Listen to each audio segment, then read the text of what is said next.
Welcome to Sterling Wheel.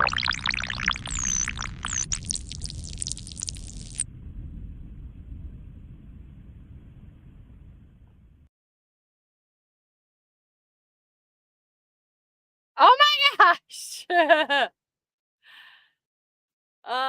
Welcome to Church of Wheel 9/11/2024. I look a little different than the guest pastor, but thanks for coming in. I'm sorry for the wait. I had severe technical difficulties trying to get this video.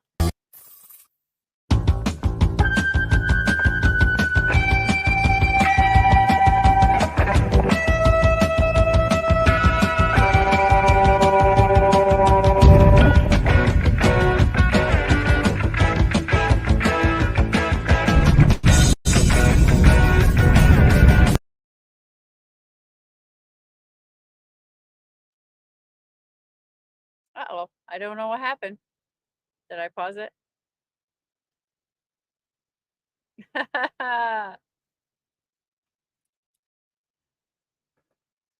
I don't know what's going on. Anyways, welcome to the Church of Wheel. It's not going to play for us. Okay. That really sucks. I don't know why it's freezing, but let's just get down to it. Good evening, everyone. Thank you for being patient. Next time I should have it together. If there is a next time. Good evening. Thanks for coming in. All of you guys. We got the Bill of the Woods. I'll make you uncomfortable. Flatbed Trucker. Mark Ely. Don Schonger. Kitty Craze with Dar. Red Lady. Cheap Freight Hauler. And Sterling Wheel. This episode is sponsored by the channel Sterling Wheel. Please get over there and subscribe. I'm pretty sure all of you guys are subscribed. This is I am being held to something by bribery. So that's why you're getting a different show tonight. I have been bribed with the finest beef jerky there probably is in the land to do a Church of Wheel for the gas pastor, aka Mr. Red Lady, aka Sterling Wheel YouTube channel. Why isn't my name up here? Because I clicked on something. There we go. There we go. I am Shannon Thomas Trucking on YouTube. And tonight I am your sister of conveyance. Standing in for the gas pastor Sterling Wheel. And so we have a topic to talk about tonight. Stuart the Hobby Trucker. What's up, Stuart? Haven't seen you in a long time. Hope you are well, sir. And Plays on Freeway is also in the house. So I get beef jerky if I pull this off. And it's already off to a crappy start because I can't, no one appreciates how, I can't say no one, but maybe some people don't appreciate how much talent it takes to put on Sterling's show with all of his amazing things and visuals and musics and all of that. I'm lucky just to get his video, this thing, which you can see what what's doing. It may be my internet connection. How's the audio? Thank you. The audio should be better because I am using my new Rode microphone. So please immediately notify me if anything goes wonky with that.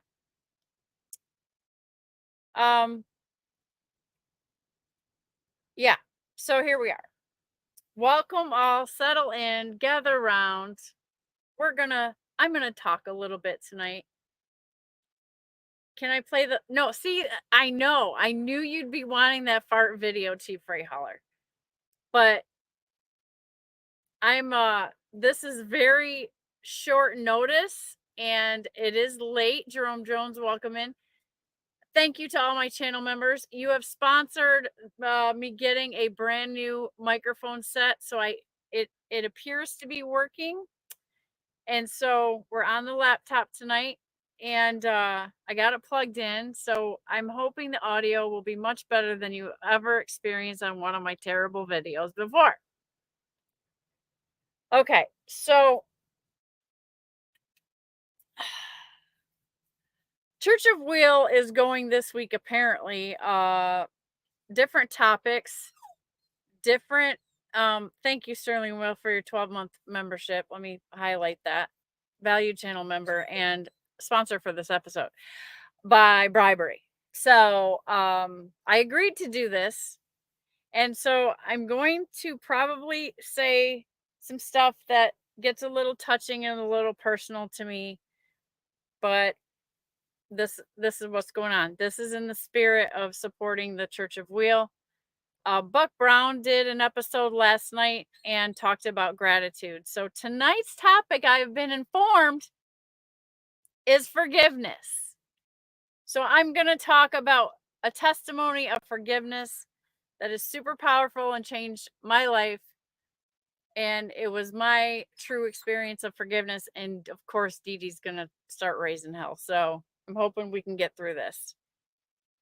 Thank you for your memberships. Wow, you've been with me a year. Thank you guys so much. So thank you for the new microphone set. I finally just broke down and picked the right one. And Dee Dee is out of control. Let me settle her down. So I cooked some short ribs tonight that I got from Publix in Florida last night. And here, I'll leave me alone for a little bit. And so I got the bones left over and I'm letting her have some. Because they're beef bones. They're beef short ribs. Not much, Snorlord, except for a terrible long wait of me getting started here and trying to play the Sterling Wheel Church of Wheel video, which is, as you can see, the Spinny Wheel Jones. And so I'm muddling through getting into this. But we have a treat tonight. I'm going to give a testimony about forgiveness. So if this is boring to you, if you are not in the mood to hear some very personal details of a testimony that I have, then you are welcome to leave, and I thank you for stopping by. So the topic is forgiveness. Yesterday's topic with Buck Brown on Buck Brown's channel. Go check that out if you missed it. His attempt at Church of Wheel with no special effects too, because Sterling is incredibly talented and people should appreciate his work more, his art. It's very difficult. At least I'm not there yet. So his topic was, so I'm going to tell you a story about when I experienced and learned what true forgiveness felt like and how powerful it is. And by it, hope you get something good out of it. Audio is not good. Okay. This is awesome. We're batting 1,000 right now, aren't we? Possibly my connection. Okay, so let me clear out some things. I may be getting...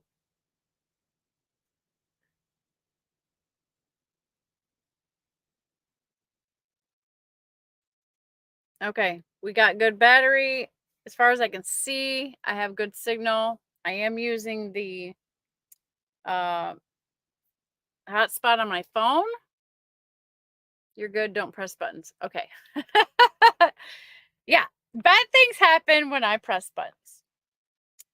So I'm on day 70 of my carnivore journey. Let me throw that in here.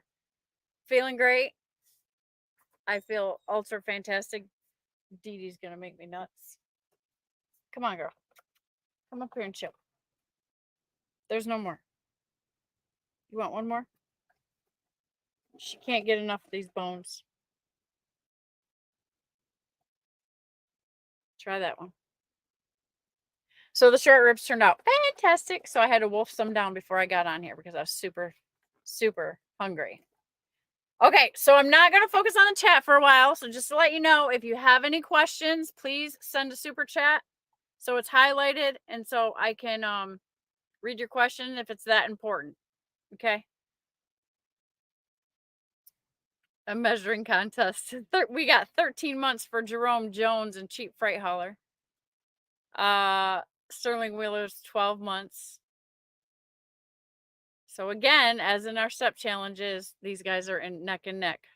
Jerome Jones. And he says, sorry, I've got to leave. I got a 6 a.m. Oh, brother, I got to get up at 4. So I understand. So I'm not going to try to make this long, guys. I'm trying not to. Okay. So now my focus is going to come off the chat. So if you need something, please send a little super chat or something, and I will answer those questions. So my experience, my first and most powerful experience of forgiveness, and what I learned, when I really learned in my soul what it really felt like and what it truly was. Because me, like everyone else, thanks, Robin. Okay, thanks, Robin. Yeah, I know. 4 o'clock comes quick. Okay. So you guys, hopefully you just watch the replay, maybe while you're rolling or something tomorrow. It's fine. Hi, Firefighter Bob. So back when I was married, I had a situation where my husband was unfaithful and we were trying to figure out how to get through it. There was counseling, there was church, there was fighting, there was lots of crying on my behalf, and very painful time in my life. And so we had split up to separate so that we could get some clarity for a little bit and we agreed to go to counseling, and he was moving in with a buddy from work who was also going through a hard time in his marriage. This is what I was told. We had planned on, trying to save our marriage and get back together and stuff, but so we separated for a little bit. Very short time. Because he was getting an apartment with this friend. While the plan was we were going to go to counseling, we were going to try to, fix everything and then be able to be back around each other and continue on with our beautiful life. We had 3 beautiful little girls. Everything pretty much in the picture, and it was picture perfect. So stop, Dee Dee, please. Not now. That's enough. So come up here. And so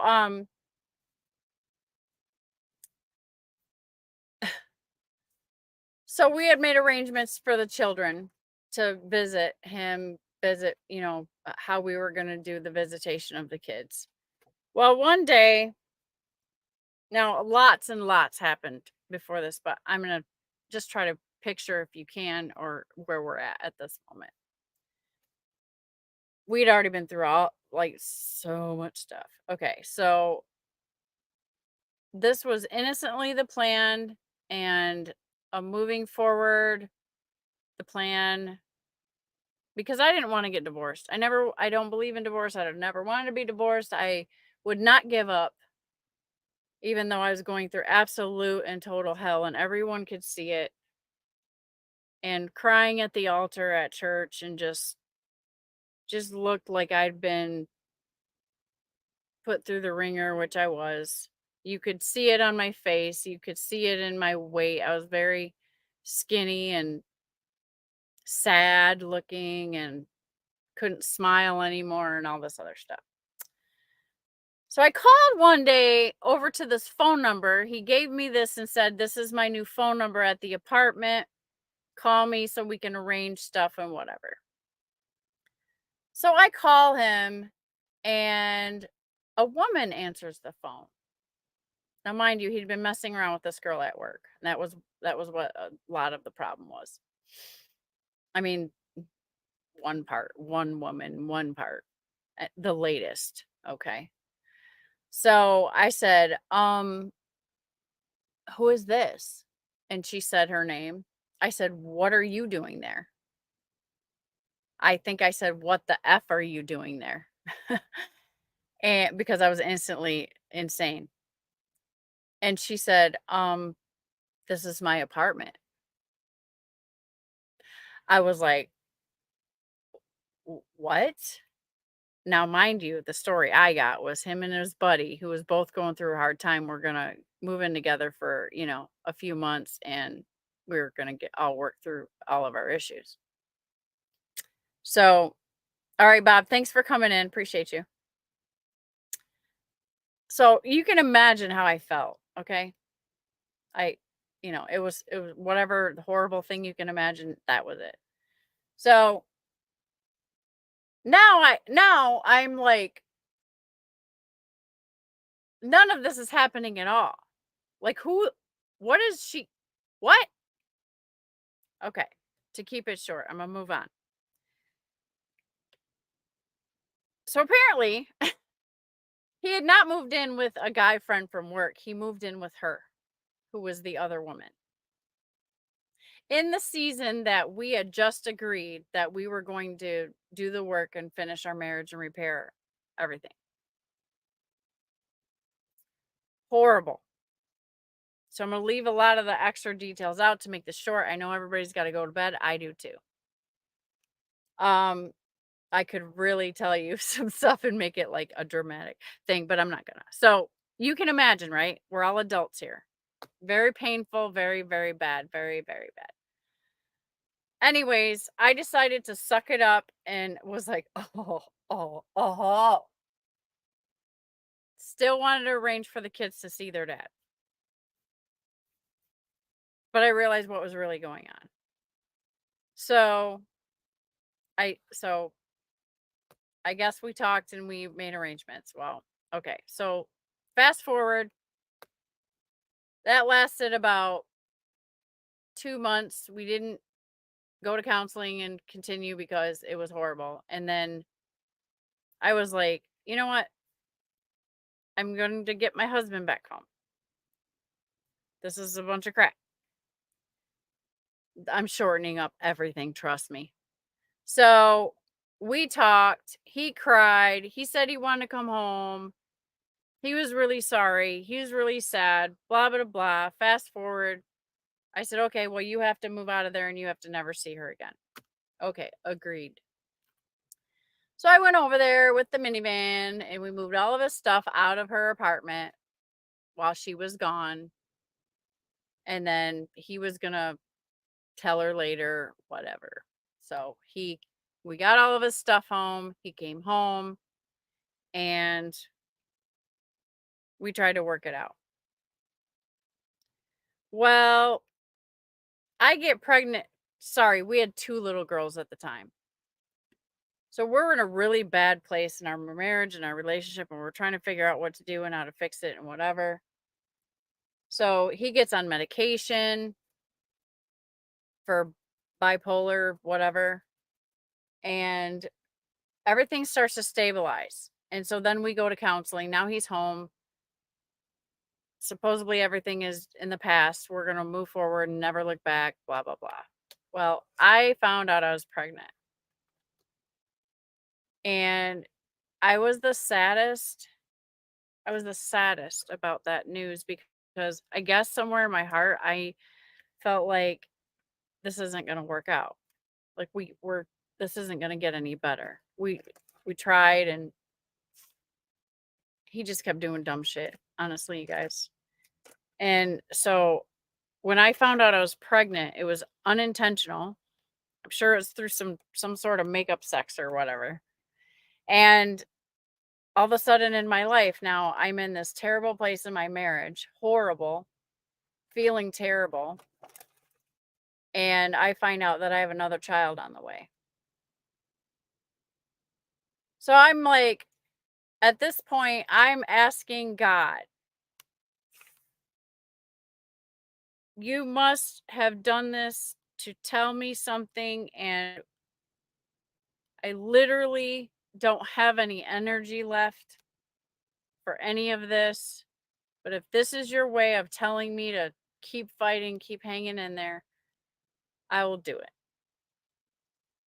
So that's what I imagine in my head, that this was God's way of saying, hang in there, we'll get through it. And I definitely didn't want to be a single mom with 3 kids. Ever. I didn't want to be a single mom ever. So in my soul, I was like, I have one last breath to fight this fight, and this is it. And I'm going to give it everything left that I have, which was nothing, a sliver of stuff. To keep our family, to have this 3rd baby, which also turned out to be a girl. And so we moved forward. And we were in church through all of this. So it can happen to anyone. So continue to go to church, continue to find hope, continue to just search myself completely for the last remnants of anything of what was left that I could try to make it grow and get past it. And you think forgiveness is that, right? You think it's like, okay, I'll wake up tomorrow, we'll just put it in the past and we'll keep on going. I did that. My bad is that I did that a lot. Like I did that too much, to the point where someone got away with too much and put me through a lot of abuse. Not physical abuse. Nobody beat me up, so don't think that. It was verbal, it was mental, it was, he was a severe narcissist. You know what all goes with that. So we carried on. And just kept trying to go to church and, do all the stuff you could possibly do and whatever. So I'm about 6 months pregnant with this girl, my last baby, who's Faith. You guys have met Faith. That's my little girl. I'm about 6 months pregnant with her, and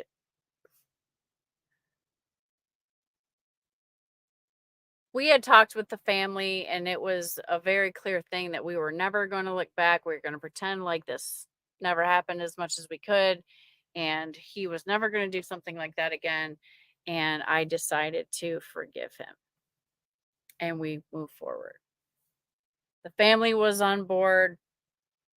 No one ever spoke of it. No one ever mentioned it. We just all kind of just sucked it up and pretended that that was yesterday. And we get a phone call from his mom. She says she has to talk to him. He goes in the bathroom. And I don't know what this is about. This is unusual behavior, okay? So he comes out, and now, mind you, we're about 6 months past the whole, moving him back in from the apartment and shutting that door forever and all that, right? Trying to heal. And he has to come out of the bathroom and tell me that this woman has contacted his mother and let her know that she's pregnant. Now that I'm 6 months pregnant, she's 7.5 months pregnant. So yeah. Wow. So here's a pickle. I was so hurt all over again. And I was like, why is she calling now? And of course, then we went through the whole thing where he's like, well, it's not mine, and blah, blah, blah. I said, well, no, we're going to get a test, you know, or what is she choosing to do? So she said she didn't want anything from us. She just thought that, his mother should know since that's her grandchild also. And she felt like she had to call her and tell her and also let him know that he had a child on the way. Um, there was no getting an abortion or anything like that, which we were all against anyways, but of course, in this awful situation, I'll be honest with you and tell you like, oh, but couldn't even think that because not in that it's horrible. I have repented and I have prayed and I have forgiven myself for being that, but you got to understand how crazy I was at the time.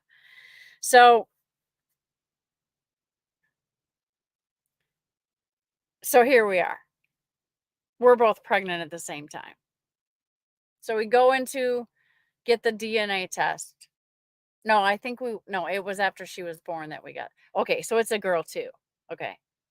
We're both pregnant with girls. So come around the first of the year, she goes in and has her baby. He doesn't go, of course. A lot of things were even on another level of pain at that time. And we had decided that he wasn't going to have anything to do with her. Nothing never needed to be spoken about how she came to be. And this woman was going to raise her little girl on her own and never talk about anything.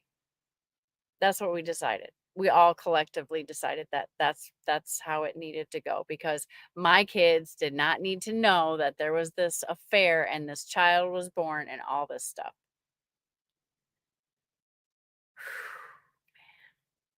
I can't convey to you how awful this all was to me. But that's what we decided. And we were going to still try to move forward from all of this. Because here she is. She waits till 8 months later to call anybody and tell anybody. So the baby was born. And then a few months later, I had my baby. So now we have 3 little girls, and there's this other little girl out there, and we know this, right? So there was a point, she wanted child support. So I said, okay, we're never going to speak about this again, but it's the right thing to do that you help her, right? So I made sure the child support was paid for that baby when it was supposed to be.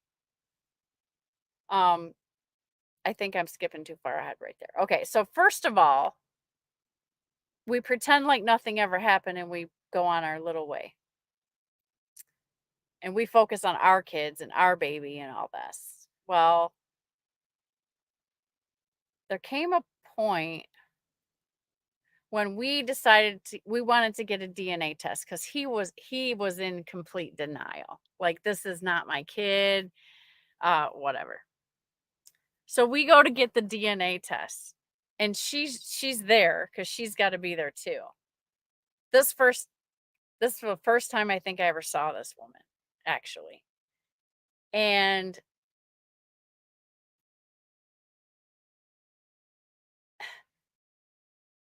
she had that baby, and she looks exactly like him. Like, this is before we even went to get the blood drawn or whatever. She looks exactly like him. And I was like, so there's no denying it. And he still denied it. He would still just deny it. So we did the stuff. Of course, it comes back. Okay. All right. Okay. We had still decided our decision. We were just going to help her with the child support and go on like nothing ever happened because there was so much shame. There was so much embarrassment on my behalf. I was horrified. I was embarrassed. Now, we were pretty prominent people in the church. So we have to hide this. We can't let people know. So that was the decision. Maybe someday we'd be able to explain it, or she would want to know her dad, but we'll deal with that when we come to it. But I'm also thinking about protecting my children. This is one of the most horrible crimes, right? So we went on and on throughout the year, and then it's almost time for her first birthday. So my mother-in-law is convicted that she's never seen this grandchild, and she's feeling it on her heart, but out of her loyalty to me, she would not speak about it. She would not talk about it. She knew how hurt I was. It was a very difficult situation for her, but yet she wanted to know her grandchild in some capacity. But she was never taught. Everybody's on pins and nails around me. They would not talk about it because they didn't want to hurt me. So that was that. So the baby's first birthday's coming up. So it's on her heart. She's like, well, I wonder if I could meet her or something for her first birthday. And so I guess she'd talk to my husband about this. Well, anyways, right around that time, it was hunting season. My husband went hunting every year. And so he went hunting. And mind you, up to this point, now it was like, I hope you're happy because of you. This little girl's never going to know her dad or be able to come around or nothing. Like, he would use it as a weapon against me. And I had to go through that, but I was still so angry, and I was still so hurt, and I was still so embarrassed, and all of these things, and still was, all those feelings you could possibly imagine. Okay. But I didn't care because I was like, I'm trying to erase this. I'm trying to undo it, and it can't be undone. So we're never going to talk. We're never going to go back there. I forgave you, and I have to move past it. I cannot even think about that one more time. So that's how we chose to handle it. And my husband went hunting, and I was sick and tired of being verbally abused about it. Him telling me, guilt tripping me, I'm never going to see her because of you, and all of this. And so when he went hunting, I was left alone with the girls, and it was on my heart. And I just couldn't. Like, it wasn't even like an option for me. I was still very traumatized, very hurt. But it ran through my mind. But most of all, I was sick and tired of him hurting me with his words, and I was sick and tired of him blaming everything on me. I'm the bad person in the whole situation. And I'm thinking about an innocent child, and I'm thinking about my place in this, my role, my place in this whole situation. But I can't fathom having to tell my kids who this is and how this and what. How do you explain that to little girls? So that was horrifying to me. So he was hunting, and all of a sudden I woke up at about 4:30 in the morning and just started bawling my eyes out. Like, just instantly. Like, I felt like the Holy Spirit was around me. I started bawling. I lost it. And I made a phone call to my mother-in-law super early in the morning. And I said, Ma, I want to go meet her. She started bawling because I knew it was on my mother-in-law's heart that she was in a bad space because she didn't want to hurt me by going to meet the baby, and she wanted to know her grandchild. So we're both crying on the phone. So something very divine happened at that moment. Like, the way I was woken up, the way I felt, the presence of God that I felt. And I felt like he was just giving me some strength. And ultimately, the child should know her father. innocently with no judgment and all that, right? So somehow we had to clean all that up and figure this out. So we called that morning, we called the woman, and I said to her, Maria would like to, my mother-in-law, I said, Maria would like to know if she could meet her. And I said, I would too. Would that be okay with you? Could we come over? And she was very kind and she said, yes, absolutely. So this is a big deal for me, you guys. You got to understand where I was at, or try to. And so he's hunting. He's hunting. He don't know nothing. I was sick and tired of the weapon he was using against me. He was never going to stop. He was never going to let me get over it. He was never going to make it up to me. He was never going to do any of that. He was just going to beat me with it consistently and constantly. And I had it. So I decided to walk up to Satan and take his weapon away because I was tormented. He kept tormenting me. And this was my way of doing that. And so we made the appointment. We went over there on an evening, and the little girl's just walking. She just walking. The woman was very kind and gave me pictures of her. She got pictures taken of her all the time. So she gave me a stack of pictures and all this stuff. And I didn't say anything because now I'm in a really awkward spot now because this baby doesn't know who I am in the situation. And how in the world are we ever going to explain that?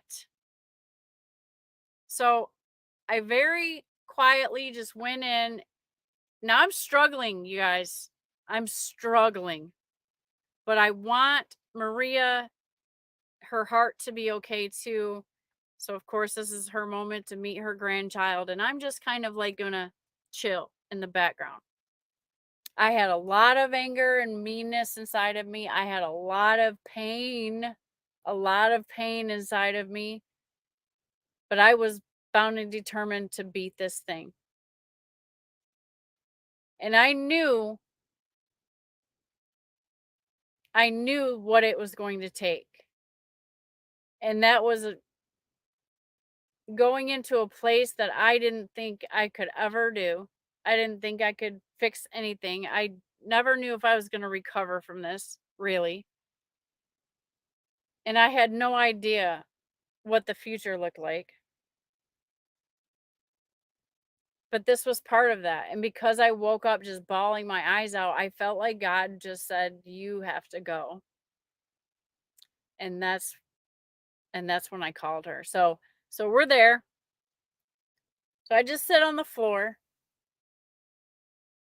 And I'm not trying to make her uncomfortable or whatever. And I just sit on the floor quietly and just sit there. And so she's toddling, right? She's just toddling around, a sweet, innocent little baby. Beautiful, looks just like him. And grandma, as my mother-in-law, sits on the couch.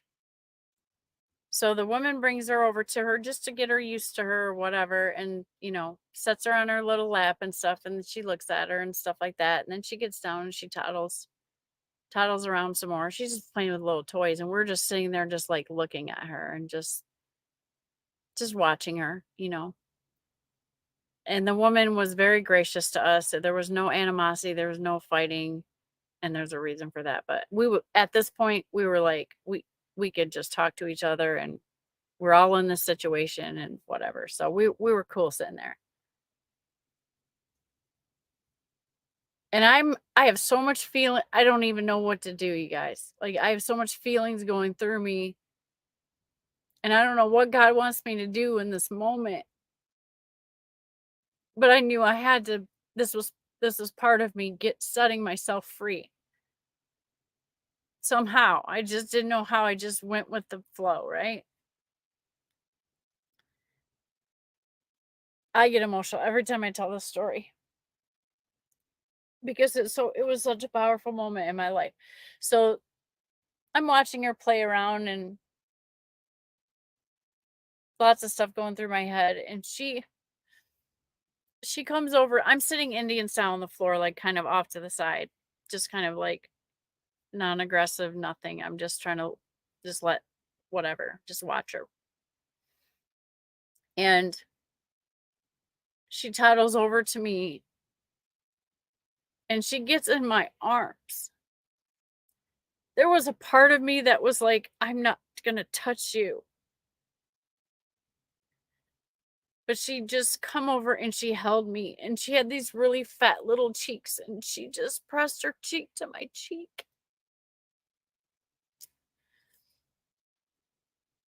And there was nothing wrong with her. All of this pain I was feeling was not at her, not her.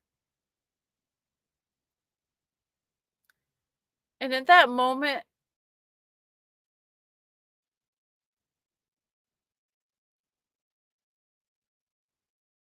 it was never, none of this was fair to that sweet little baby. And she came to me and immediately just like hugged me, not knowing all the things I know, not knowing all the stuff that led up to her birth, and of course, at all. But she came over and helped me. And at that moment, all of those things that I was struggling with, I'm sorry, I'm getting emotional, but all of those things that I was struggling with so hard, the only way through this was to let it go. The only way to let it go is that I had to forgive all of it, like for real. Because I was in a prison over this. I was in a very terrible prison. And there's only one way out. And I held her back. And I just felt like we're going to get through this because I was the only one that everyone didn't want to hurt anymore except for him. But I was the only doorway in that situation and I was able to see that. That meant only one thing, that there's only one way out of this prison and I have to be strong enough to do it. And to me, that was impossible still.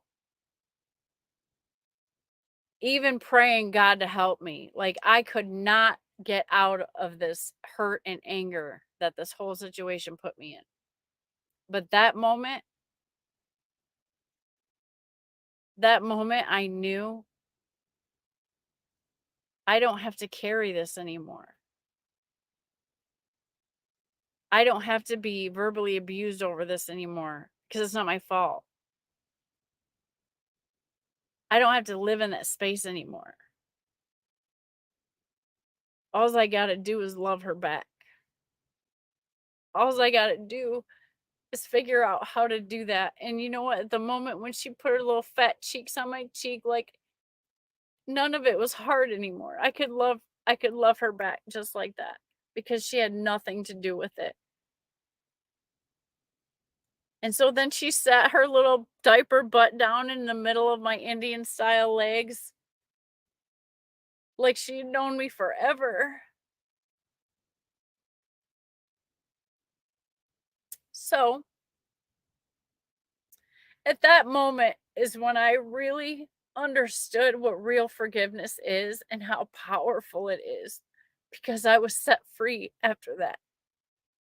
He didn't have no power to hurt me anymore.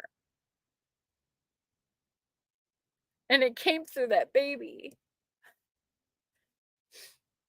So fast forward because I don't want to put you through all this emotional stuff, but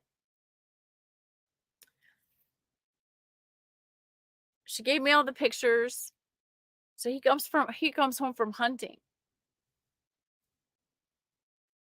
And I'm like, "We went and met your daughter." And he's like, "No, you didn't." I said, "Yes, we did."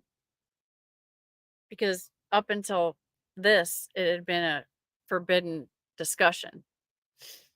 And He said, "You're lying. You're crazy." He always talked to me like that. So I said, "No, really." And so I took out all the pictures that the woman gave me. And I said, "Here she is. Look at her." I said, I'm not saying the woman's name for her protection, but we're still, long story short, we're actually friends today. But we've been through a lot together, sort of, and all that. So, anyways, but I showed him the pictures. And at that moment, he really thought I was trying to mess with him. At that moment, he realized that we did. And so I talked to him about, I want to pay child support because I want you to do the right thing. And she's by herself with the baby and another kid. She had another kid already. And so I'm like, we need to do the right thing. So I said, we're gonna send money every 2 weeks or something like that to help her out, to make sure she has what she needs and whatever. And I said, and she agreed to, we'll ease into some visitation so she can come and be a part of our family. And he was floored, not in a good way. He didn't have any weapon to bash me with anymore. That's what he was floored about. He couldn't believe it, because that's the last thing anybody would ever imagine could happen in a painful situation like this. And so what this also did was that it put him in a position. I moved the mountain. Now he had every opportunity to be a father to her too. Now the gate's wide open. And I don't think he necessarily wanted that to happen, which is horrible. But he was an interesting person. And so since I had just told him, we got over the hard part, and we set this up, and this is what we're going to do, and we're going to move forward, and everything's going to be all right. And we're going to tell the girls that they have a little sister, and we'll just take each thing as it comes. I can never explain the look on his face. And it really, it was another moment where I really saw some nastiness, because it wasn't that he didn't cry with joy like he could be a father to this other one, that he could see her now, that all this stuff could be okay. It wasn't none of that. So the baby had asthma. She needed special care if she was going to come over and spend the night with us and move forward, stuff like that. I took care of her like she was one of my own. I made sure, we watched her asthma, and she started coming over like every third weekend or something like that. We took it very slow for all of our children's sakes. And so we went to church. Now, mind you, my heart at this point, my heart is healed, and I love this little girl. Like I'm in love with her. I don't know why it all happened the way it did, but she's one of ours. She still calls me mom today. I would go to church, and I would have my little girl, who's just a few months younger than her, and I would have her. I had 2 babies. And I just walked in church with 2 babies. I obviously didn't have twins, but we're going to church. So I had my 2 girls, and then I had the 2 babies. And so some of the sisters would come up to me and say, "Wow, who's this? Is this like your niece or something?" I'd just smile literally like this and just be like, "No, this is Paul's other daughter. Her name's Tiffany." I shouldn't say her name, but I'd say her name. And I would have these babies and just smile and be a mother to all of them. And I never scowled. I never looked at someone's eyes and showed any pain. That's how I said it. I didn't disrespect him. I let people figure it out, right? But that was the most profound experience of forgiveness that like it was real. It wasn't just like, okay, I gotta forgive him. I gotta blah blah blah. It wasn't that. It was a move of the Holy Spirit in my soul. And I was set free. And I realized I can do this and he can't hurt me no more. And so I chose to rise above and I chose to throw all that stuff away, not be tormented anymore. And every couple of weekends, we had 4 little baby girls at the house, little girls. And we tried to move on. Now, long story short, it didn't work out. Eventually, there was a point where some more stuff happened and whatever. After all that we'd been through. And you know,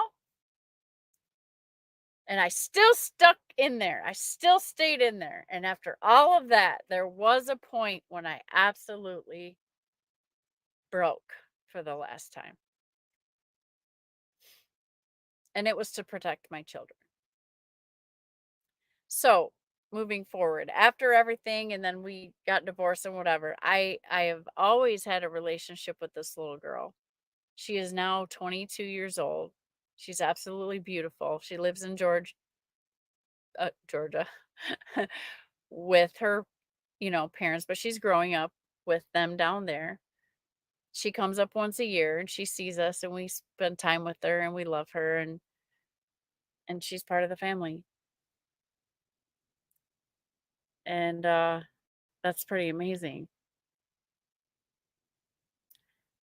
It's such an amazing story and what God did with me in my heart. And once I experienced that kind of forgiveness that was real, I didn't have to carry any baggage. I wasn't in any shackles anymore. I understood the love of God a little bit more and I understood forgiveness a whole lot more. And it's a very powerful thing. I could have hated that woman for the rest of my life. I could have hated that little girl for the rest of my life, putting all that pain on them. I could have went through his torment and verbal abuse over it for many more years to come. And all it took was me to be strong enough to forgive somebody who at the time was my enemy and forgive the sin and forgive all of that to set me free from all of that. Because it put me in a prison that I didn't know how I was ever going to get out of or overcome it because it was just pain. Love bears all things. And that's true. And none of this was her fault. And so I have a fourth, she's my fourth. Her and my youngest are about the same age. She always remembered that I took care of her. And he never took care of her. Like she would come and I would just, she's just in the, whatever we did with the girls, but he could never get attached to her very much. Like, I don't know if he wouldn't let himself. I don't know if it was the guilt. I don't know what a man would go through in something like that. And so I hope that touches somebody, speaks to somebody's heart. It's not easy to forgive when you're holding on to the pain because you get so used to being there. But let me tell you today at this Church of Will that life goes on and healing comes through the sacrifice of letting things go. And I am actually friends with that woman today. Like we were, that's right. A lot of crazy, beautiful things came out of it. She's a good person. She didn't have to let me see that baby girl. She didn't have to, she could have been that wicked witch that fought with me all the time, or, she was never that person. And we have a relationship today, but that's how she came into my life. That's crazy. So if you can just imagine any of that, like there was a very powerful move there. And I would encourage anyone that if you are holding anything against anybody, it's only hurting you and the people that love you. Like you have to conquer it. And it's not easy to conquer it on your own. I will give all the glory to God for helping me do what most people would say is absolutely impossible. Life is too short. You are free to move about the cabin, and you are free to love again, and you are free to not be tormented anymore. It doesn't hurt. It only feels better. What hurts is the prison that you keep yourself in when you just stay angry. It hurts you and it hurts the people around you. And it will keep you locked away from being the best version of yourself. So please let the past go. Everyone who's hanging on to something that hurts you. Because I've had 20 years of something beautiful that came out of the most horrible thing I could have ever imagined as a young wife.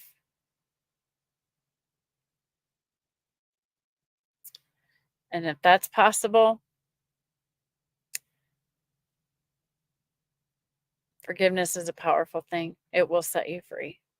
Anything's possible. It's just a matter of you letting go of pain, anger, trauma. And I never understood, like, there was a point where I was like, why God? I was angry at God. I didn't want nobody to talk to me about God. I didn't want nobody to come over from church and try to console me. And, this was after the divorce mostly. And I was just, what I would blatantly say to you at this point in time, I would say, I am mad at God. I am not talking about him. He knows how I feel. I have made it clear. I'm not going to keep quiet about it. I'm going to be straight up honest because I don't want to be a hypocrite. But that's where I was at. And I would tell anybody that. Don't. I'd be like, no. And it's okay to be in that place. I've healed from that too. I didn't understand what God was doing. I didn't understand why I lost everything. I didn't understand why I did everything I could to be the best wife in the world, and it was never enough for him. But you know what I learned looking back? And I'm grateful. I have a grateful heart today. I have a grateful heart. Because all of those trials I went through made me the woman that I am today. And I'm learning to love myself. And that's something that's been really hard for me for a long time due to all the things I've been through and stuff like that. But my next level of forgiveness comes from that. Like, how about I forgive me? How about I forgive them? They don't have no more power over me. They don't occupy my mind. The pain doesn't occupy my mind anymore. It doesn't have me in bars and chains anymore. I don't have to have it. It doesn't have to hurt. Yesterday is yesterday. And you want to hurt them because they hurt you, and you want to be vengeful because they hurt you. Sometimes they're still in your life and they keep digging. I'm going to tell you however you can try to achieve it. Try to forgive. Forgive you, forgive them. It's in the past. It's not today.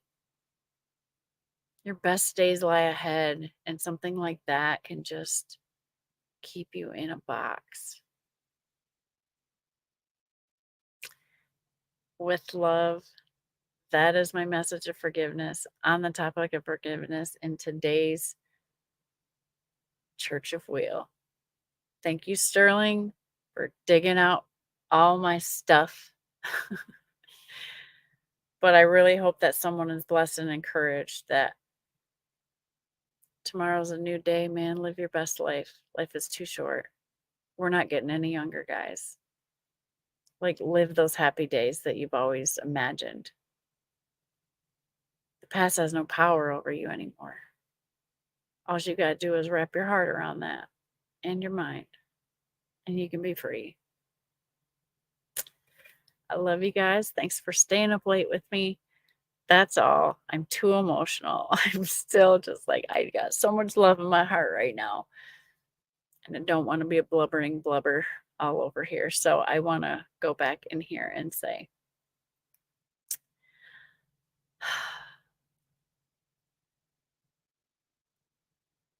pain has no power over me anymore. Trauma has no power over me anymore. Unforgiveness and wrath and anger and depression and stress and fear and all of that was in there, man. And I just walked away from them and made a conscious choice that I can't control other people. Some things don't work out for you the way that you imagined it, and God is not your genie.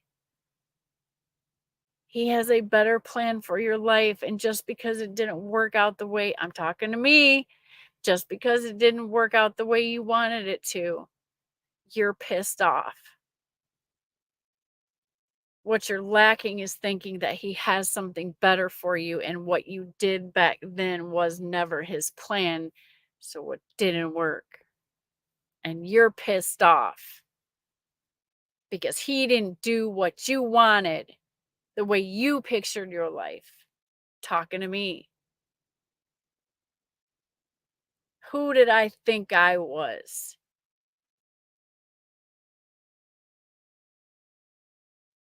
I'm not the designer. I'm not the creator. He made us for a purpose. There is a plan for our lives. It's not for you to design. If I don't get it this way, I hate you. How about talking to me? How about let's just try him? Let's let him drive for a little bit and let's see what he wanted out of me. It took me about 2.5 years of being angry with him and mad at him and being okay with saying that I was mad at him and he knew I was mad at him. It took me about 2.5 years. And I heard in my heart one night, that's my son. Get out of my way.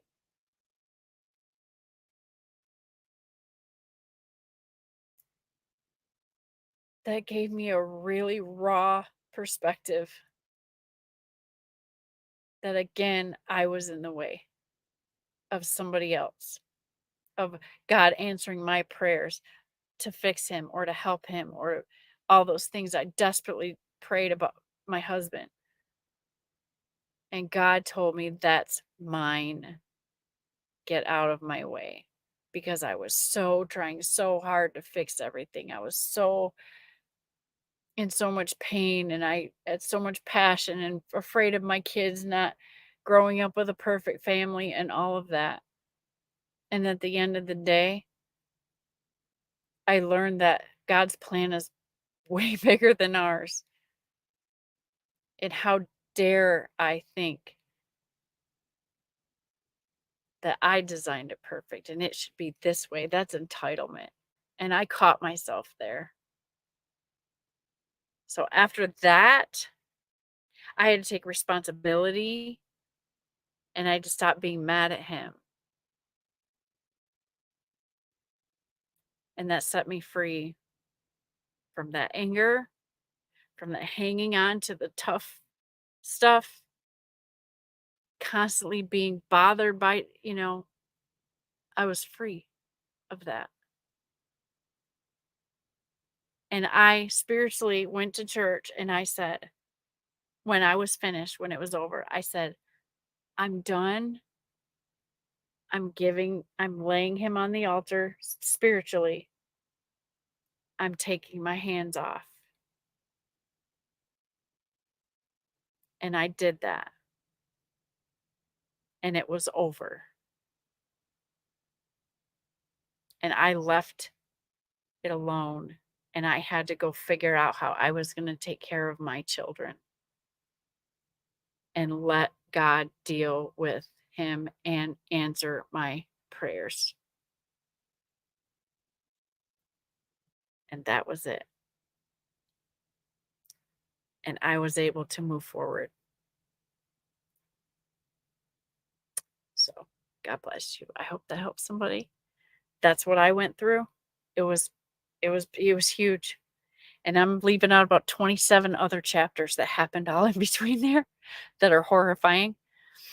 That's the short version. And I love you for sticking around. And thanks for coming to Church of Wheel. Be blessed. Say your prayers. Bless somebody tomorrow, today, every day. And there's some good comments that I missed in here. Snorlord says the truth set everything free. Redemption started with forgiveness. Yeah. Sacrifice, right? Because you're like, I don't want to let go of this pain. I'm just going to.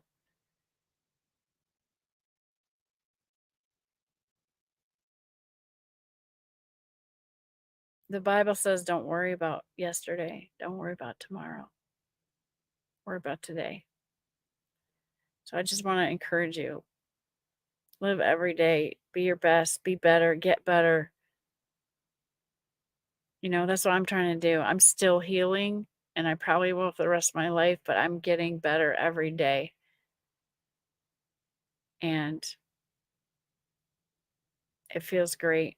And no one can hurt me anymore. I'm on a whole nother,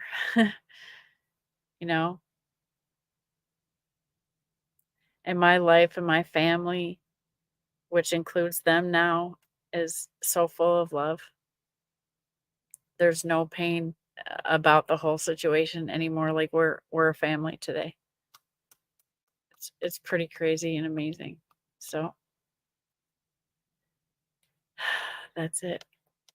Thank you, Red Lady, for the $5 super chat. She says, forgiveness releases you from that hurt and anger. It's more for yourself than in the person or situation that is hurting you. It's completely about you. It's completely for your health, your happiness, your future.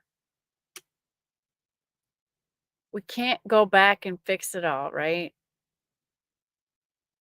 We can't. We have to learn to move forward.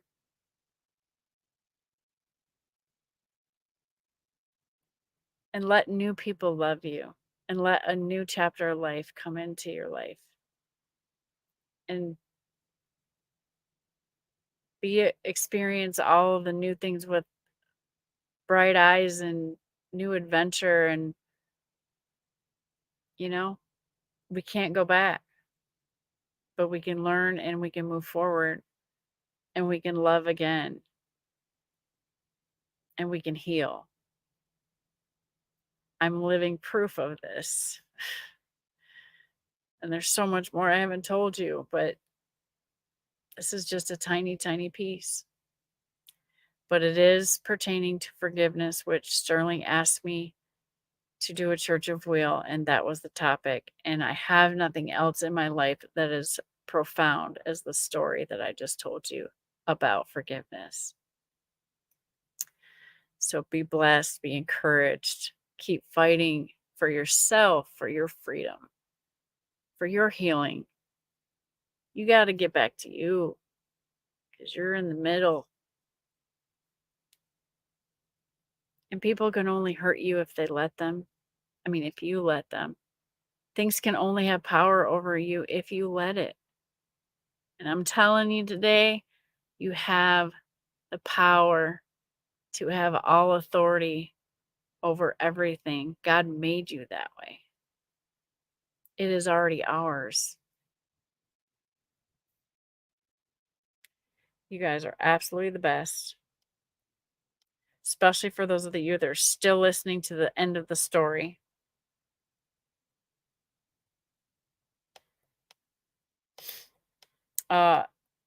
My mentors entered the room, and it's very late, and I have to get some sleep. Jeff, thanks for coming in. Kamel, Buck, this is the end of the Church of Wheel. Shannon version. I'm sorry I don't have all the crazy effects and all the disco lights, but I hope you found a blessing here tonight. So I'm going to say good night. And Sterling Will with the $20 super chat. Thank you, saying that he forgives me for stealing Church of Wheel. Woohoo over here. I am at jerky point. I would say gun point, but I'm going to say jerky point because he literally bribed the hell out of me and offered me some of his world amazing, most famous jerky that he's going to make. And I've been trying to get some of that jerky for months. And so we made an agreement. And I had a story that might bless somebody anyway. So it works out for all of us. Thank you for watching Shane and Thomas Trucking. Thank you for your membership. Thank you for hitting the like.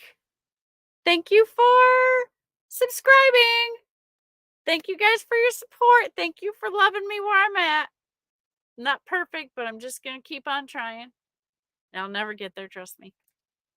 And thank you for the super chats.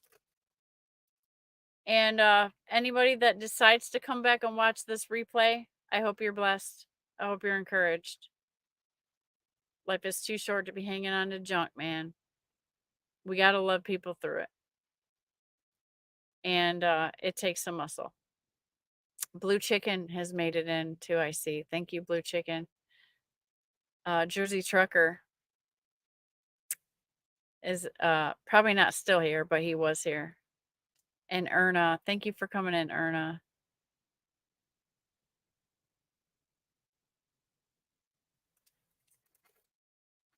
And I think I got everybody. So that's it. Church of Will out. I'm going to try to play the video again. It's probably not going to work. Here we go. It's still spinny wheel. Come on, man. Can you guys believe this?